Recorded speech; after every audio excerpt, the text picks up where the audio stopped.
Howdy Lockslings. In 1928, Disney released their revolutionary short film Steamboat Willie. It received widespread acclaim at the time for its innovative use of audio and music in relation to the visuals on screen to tell a story that was truly unique to anything else at the time. Online discussion of it exploded earlier this year due to it entering the public domain, and even I made a video on it. Links are where they are, but I must warn you, it is truly terrifying. Well, as we draw nearer to Halloween, I figured it was worth giving similar treatment to one of Disney's other most iconic standalone cartoons. It's no massive leap forward in how sound is implemented in animation, nor is it a massive cultural icon that literally became the face of the Walt Disney Company, but it did serve as a good expansion of all of the elements Steamboat Willie introduced, but also, and more importantly, it's a decent meme. I'm of course talking about the 1929 film The Skeleton Dance. Released in 1929, the film The Skeleton Dance was released after Steamboat Willie, which was released in 1928 in 1929. The Skeleton Dance was the first entry in Disney's Silly Symphonies series, a series that took music animation blending of the early Bouncing Ball films and Steamboat Willie and absolutely ran with them. Here, everything serves the purpose of the music. This does often result in a less coherent story, but another main focus of these films is building an atmosphere. This, in my opinion, shows old Disney at its best. The story's always played fast and loose to almost an absurdist degree, but it hides its truly great atmosphere and world building within to those who are willing to search for it. Anyway, I'm under house arrest and I will receive an electric shock if I don't conclude this intro right now, so let's begin the analysis. The story begins in full gear with flashing lights and a lightning strike. The film doesn't have many actually scary sequences, maybe it had to be there, but it does do a good job with keeping you on your toes, and it also manages to establish the relation of music with visuals and visuals with atmosphere. We sort of reverse into the story. No time is given to adjust into the world, you're instantly and harshly thrown into it, and then when more supernatural elements are introduced, they're played so casually. You as a viewer have to get used to this world and go along with the ride. There is no time to question anything. As the music settles down, we're next greeted with a pair of eyes opening and looking around. The shot's finally settled on one thing, but we're still not sure what it is. We can tell it's some sort of creature and it's definitely reacting to the previous shot, but beyond that we're still just as confused and startled as it seems to be. We see it blinking and adjusting to the light before the camera zooms out and reveals a silhouette. Some viewers might notice the silhouette as a demon's head before it's revealed, some may notice the hidden faces in the trees, and some may notice the general stern expression it has. And because the viewers are deprived of starkly literal information to go off of, they try to create their own story. I think all of these elements were intentional in some way, but that could just be the result of scary conditioning and the monochromatic art style. And whilst I'm on the topic, I think the way the story gets around using colour is very creative, relying on the shadow of night and then still being able to contrast it with the skeleton's designs. I honestly have no idea what is and isn't intentional in this story. I think the people calling this some sort of masterpiece of its time are a bit pretentious, but it shouldn't be written off as exactly what it is, a cartoon dance featuring noodle-limbed skeletons. How you interpret it and what you see are up to you, but the storytelling definitely has some influence over that, and there's no reason to discredit it. This is a fascinating short film exactly because of that ambiguity, and that's really fun to me. Anyway, where was I?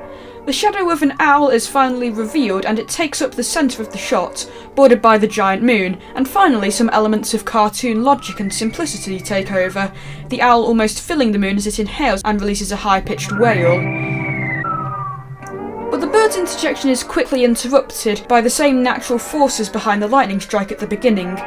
The owl remains unfazed by the first two sways, but as the music crescendos, a tree branch vaguely resembling a human hand reaches out and grabs the owl. Call me a prober, but this isn't too dissimilar from how the audience notices their own elements of the story because of the atmosphere created. And we have already established that this owl serves as some sort of representation of the viewer. And another thing, remember how I mentioned the owl was stern and centred previously? Well, whenever he gets scared by the tree, the centre stage is broken and the owl bends away.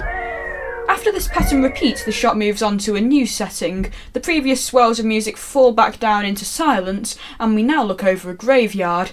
There is still some continuity, namely the moon and trees and of course the general atmosphere, but other than that, these starting scenes of the cartoon are rather disparate from one another.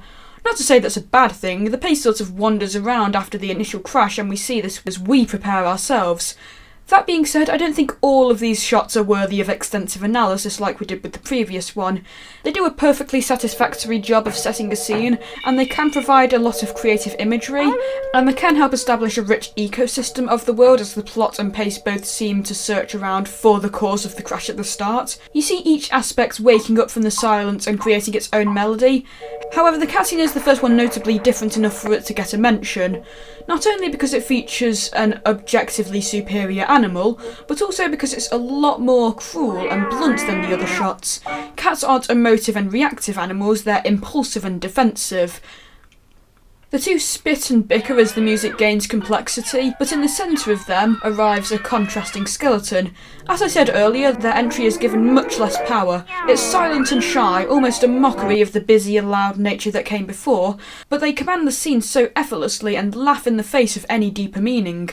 They're a joke-first mockery of the previous complexity established, and they're not limited to holding power over the characters in the story, so they also directly communicate with what they represent, us, the audience, leaping at us with some incredible three-dimensionality. I'm a coward and therefore not the best person to talk about this, but something about this shot always gets me. Partly because of the lanky limbs and intricate structure, but I think at least some of the scary value does come from its context. This was past the time when you could throw any old image of a train on screen and expect audiences to run out screaming, but there was still a lot of concern about what could and couldn't be shown to children, and this is making direct fun of that pandemonia. This leads into another shot of the skeleton crashing onto the floor in a pile of bones. There's the obvious humour of this shot, juxtaposing the scare of the previous one with a rather short and literal continuation, but furthermore it builds up the skeleton's character, making it clear that their actions are just to torment us with no care for any damage they bring to themselves. At least, not for now. The owl is now hooting and singing in protest of the skeleton's appearance, and this does seem to have some effects on the skeleton, even if it is just the notion of the sound, scaring them silly until they recluse behind the grave they came from, only attacking it once they emerge and realise the nature of the sound, inflating and making a fuss but being naturally skinny and defensive. There are several interpretations of this. Building on my current analysis, you could say it represents more cynical audience members such as critics or film boards who would attempt to restrict or censor this short. I did consider that. There was a lot of panic and censorship of early cartoons, but I think it was a little too on the nose. I have another idea of what it could be, but it's more thematically resonant in the pacing of the story and this video to discuss that at the end of this story and the video. The skeleton's head returns to its body casually, returning control of the scene over to them, and then we get this shot. I would count this as another example of the skeletons interacting with us as an audience, and it's a pretty good visual gag. We've already seen this skeleton emerge from the grave in a similar way and have swift and silent movement, and this shot takes advantage of that, revealing 3 other skeletons who arrive to the film laughing. Halfway through now, and this is where the actual skeleton dance begins. The film's name itself is almost a twisted joke, as you have to sit through all of this establishing of the atmosphere. Not to say that it's bad, far from it. Now, I'm not going to analyse every movement that they make, as like in most Silly Symphonies shorts, it has a lot of precision in the shots and characters. Not much can be said here regarding the atmosphere or theming, but it does leave a few unique questions. Why do all of the skeletons instantly break into dance? Why do they all have the same movements? Have they done this before? Any literal answer to these questions doesn't really add much to the film, but some of them are worth pondering. I don't think it's completely in line with their established character of going against the narrative, in my opinion. The dance was added to satisfy the title, and it was intentionally forced into the narrative because early Disney were the best storytellers ever and they anticipated this exact interpretation of their creation. 2 of the skeletons leave and the 2 remaining ones each squash and stretch into unnatural proportions, with their bones becoming lanky and fluid. I wouldn't call this imagery unpleasant or even uncanny. I'm bringing it up more as a sign of this story abandoning all logic. As the dance continues, I want to discuss the use of music in this story for a bit, as that was one of its biggest innovations. More specifically, how it perfectly punctuates the descent into chaos. After all, the music was clearly a main focus of the story. After Steamboat Willie, Walt really wanted to stretch the relationship between animation and music and story to its limits. The composition has a steady pace and its pitches between deep and medium, but it repeats this riff which sways both of those elements up, and then brings them back down to the rest of the consistent pace and pitch of the music. This obviously mirrors the nature of the short, presenting as a serious, artistic and sensible piece, but switching to a loose and careless parody in an instant. The music doesn't just use violins for their prestigious and grand string sounds, but also for the cat-like screeching they make when pushed to their limits, and the skeleton's forces are turning the very instrument and medium against itself for their own satisfaction, presumably. We're even constantly reminded of this by the skeleton's hollow percussion-like noises punctuating the beats of the music and putting their own humorous twist on it. Anyway, enough of that. Now the skeletons completely take over the scene. They command it so easily it's almost pathetic, and the imagery no longer has any meaning other than to serve the nature of the title and the rather off-putting imagery. I wouldn't call this imagery unpleasant or even uncanny, and the skeleton's demeanour. I'm saying this because this is the moment the skeletons take over the music and base it entirely around the hollow noises of their bones. Speaking of off-putting imagery, imagery unpleasant or even uncanny. This skeleton taunts us by gnashing its teeth, flailing its arms in a rubber-like fashion and approaching us then retreating.